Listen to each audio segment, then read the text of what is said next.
¿Qué pasa cuando un CPU se enfría demasiado? Bueno, sabemos que cuando ocurre lo contrario y se calienta demasiado, el CPU se sobrecalienta y pierde rendimiento. Entonces, ¿qué desafíos enfrentamos por el otro lado cuando un CPU se enfría cada vez más? Para averiguarlo, hoy vamos a experimentar con algunas formas alternativas de enfriar una PC, empezando de manera sencilla con el ventilador de caja. Colocarlo justo contra la tarjeta madre le dará mucho flujo de aire para ayudar a disipar el calor. Pero por ahora, solo estamos moviendo aire a temperatura ambiente, así que al introducir algunas bolsas de hielo, podemos bajar la temperatura del aire alrededor. Y así de fácil tenemos nuestra primera configuración de enfriamiento. Así que vamos a encender la PC para ver si realmente ayuda. Con el ventilador de caja apagado, podemos ver que la temperatura normal del CPU en el sistema está alrededor de 37-39 grados Celsius, y ahora, si subimos el ventilador a su máxima velocidad, también puedo sentir que le está llegando mucho aire frío a la tarjeta madre. Y si vemos el gráfico, podemos ver que la temperatura ya bajó más de 10 grados Celsius, honestamente. No está nada mal, pero podemos hacerlo mucho mejor. Así que vamos a quitar el hielo y el ventilador y lo vamos a reemplazar con una maravilla moderna, el aire acondicionado. Encontré este aire acondicionado portátil en Craigslist por $100, que es más barato que algunos iOS, pero va a requerir algunas modificaciones para funcionar con nuestro sistema. Básicamente, necesitamos crear una conexión directa desde la salida de aire frío de la unidad de aire acondicionado hasta el CPU, y gracias a un poco de cinta adhesiva y esfuerzo, ya estamos listos. Y ahora el refrigerante líquido de la unidad de aire acondicionado básicamente está enfriando directamente el aire entre ella y el CPU. Con eso, podemos encender la computadora una vez más. Así que después de iniciar sesión y configurar nuestros programas de monitoreo, nuevamente podemos ver esa temperatura base de 37 a 39 grados Celsius. Encender la unidad de aire acondicionado revela que su temperatura predeterminada es de 66 grados Fahrenheit o alrededor de 19 grados Celsius. Rápidamente expulsa aire caliente por la parte trasera, al mismo tiempo que saca aire frío por la boquilla. Y de nuevo, por lo que se siente, este aire se siente aún más frío que el sistema con el ventilador de caja y el hielo. Y resulta que puede enfriarse aún más, bajando hasta su límite de 62 grados Fahrenheit o alrededor de 16.6 grados Celsius. Si vemos la gráfica de temperatura del CPU, podemos ver que estamos empezando a bajar hacia los 28 o 29 grados y apenas arriba de los 30, pero esto apenas está comenzando. Después de que la unidad de aire acondicionado ha tenido algo de tiempo para calentarse, o mejor dicho, enfriarse, logramos alcanzar los 19 grados Celsius por primera vez en este experimento, pero las caídas de temperatura no se detienen ahí. En el transcurso de unos minutos, la temperatura del CPU sigue disminuyendo hasta que alcanzamos nuestra primera medición de un solo dígito. Eso, sinceramente, es absurdo y demuestra lo buena que es la unidad de aire acondicionado para enfriar nuestra PC. ¿Pero podemos hacerlo aún mejor? Por supuesto que sí. Es hora de sacar el hielo seco. ¿Quieres ver algo loco? Este CPU está a temperatura ambiente y este video no está acelerado. Después de estar en contacto con el hielo seco por solo unos segundos, todo el IHS comienza a cubrirse de escarcha. Esto sucede porque el hielo seco es simplemente así de frío, llegando a menos 100 grados Fahrenheit o menos 70 grados Celsius. Entonces, ¿qué pasa si lo usamos para enfriar nuestro CPU? Bueno, vamos a tomar un pedazo de hielo seco y luego lo pondremos encima de este disipador de calor convenientemente colocado. Y ahora, esto es una de las cosas más absurdas que he visto. ¿Estás listo? Pon atención a esta temperatura.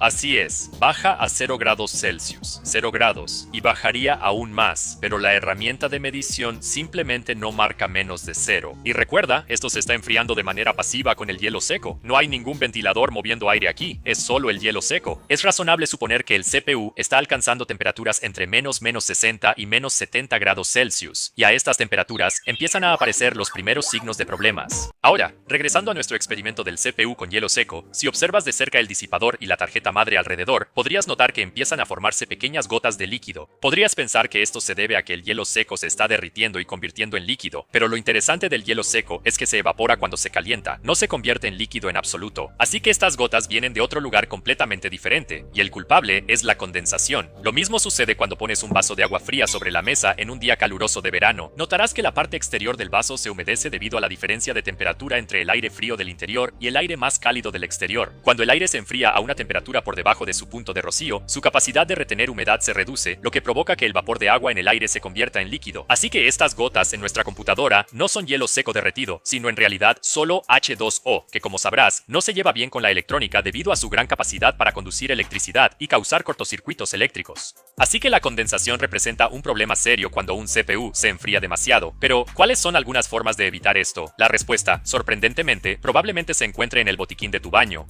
Si alguna vez has visto un video de de un overclocker extremo preparándose para, digamos, verter nitrógeno líquido directamente sobre un CPU, quizá hayas notado que su primer paso es cubrir la tarjeta madre con una capa de vaselina. Esta capa hidrofóbica actúa como aislamiento entre la tarjeta madre y el aire circundante, creando una barrera para que el vapor de agua se forme sobre ella cuando se condensa, sin que esté en contacto directo con estos componentes electrónicos sensibles. Y como nota adicional, el esmalte de uñas también se puede usar para el mismo efecto en lugar de la vaselina, pero es una solución un poco más permanente porque es mucho más difícil de limpiar. Muy bien, entonces la condensación es un problema que se puede controlar. ¿Pero qué otros problemas surgen cuando alcanzamos estas temperaturas bajo cero? Bueno, para averiguarlo, ahora necesitamos echar un vistazo más de cerca a nuestra pasta térmica. Al servir de capa entre nuestro CPU y el disipador, la función de la pasta térmica es reemplazar cualquier burbuja de aire entre estas dos superficies para transferir el calor de manera más eficiente, y hace un trabajo fantástico en esto entre temperaturas de 130 grados Celsius en el extremo superior y menos 50 grados Celsius en el extremo inferior. Pero espera un minuto, ahora estamos fuera de los límites de este rango, acercándonos mucho más a menos 60 y menos 70 grados Celsius que al límite de menos 50, y así, fuera de este rango, puedes ver rápidamente lo rígida y dura que se ha vuelto nuestra pasta térmica, que antes era viscosa. Dependiendo de los ingredientes químicos y la composición de nuestra pasta térmica específica, esta rigidez a menudo hará que la pasta se agriete. Y cuando esto ocurre en nuestra PC, se introducen espacios en nuestro sistema de enfriamiento donde el aire ocupa su lugar, lo que significa que en este punto, nuestra pasta térmica ya no está uniendo nuestra fuente de calor y nuestro disipador, lo que lleva a una transferencia térmica muy ineficiente. Además de eso, esta situación se vuelve aún más drástica si tenemos algún tipo de pasta térmica de metal líquido dentro del IHS de nuestro CPU. Y aunque no es la situación más común del mundo, ciertamente les resulta familiar a ustedes, entusiastas del overclocking, poner algo de metal líquido dentro de un CPU. A temperatura ambiente, ciertamente supera a la pasta térmica normal, pero en estas situaciones de frío extremo, el metal líquido se vuelve aún más rígido que la pasta térmica normal, y debido a su proximidad con el propio DA del CPU y las memorias caché, supone un riesgo extremadamente alto de rayar físicamente estos componentes internos. La solución en esta ocasión es simplemente usar una pasta térmica que esté específicamente hecha para estas temperaturas realmente bajas y evitar por completo el uso de pasta térmica de metal líquido.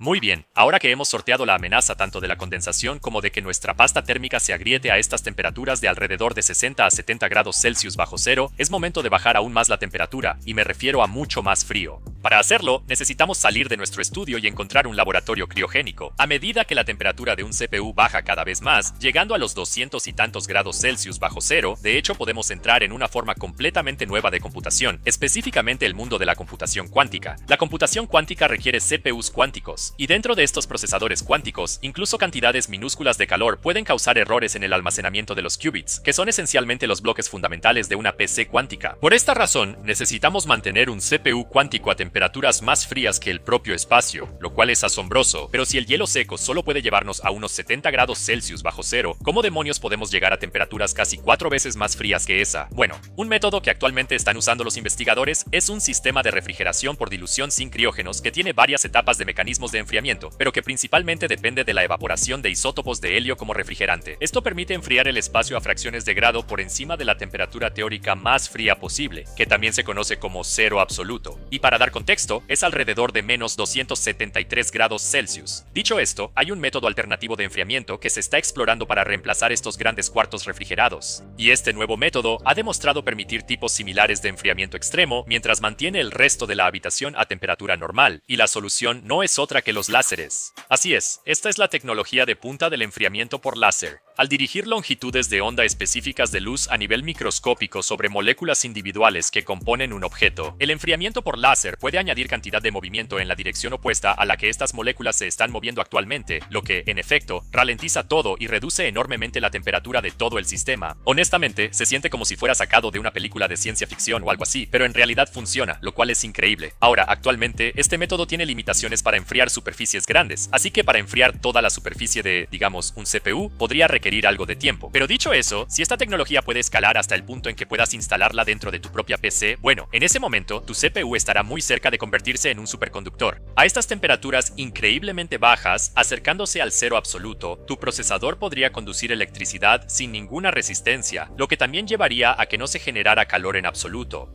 Lo cual, si me preguntas, es el objetivo final para un sistema de enfriamiento dentro de tu computadora, uno que no produzca nada de calor. Así que sí, definitivamente hay desafíos cuando un CPU se vuelve más y más frío, pero como vimos hoy, los beneficios de tener un CPU frío superan por mucho las consecuencias, y en nuestras PC típicas con refrigeración líquida o por aire, en realidad nunca tenemos que lidiar con esas consecuencias de todos modos. Pero dicho eso, este fue un tema divertido de explorar, así que eso es todo lo que tengo para ustedes hoy. Soy Merayister, gracias por ver, y nos vemos en el próximo. Manténganse frescos, pero sin enfriarse de más.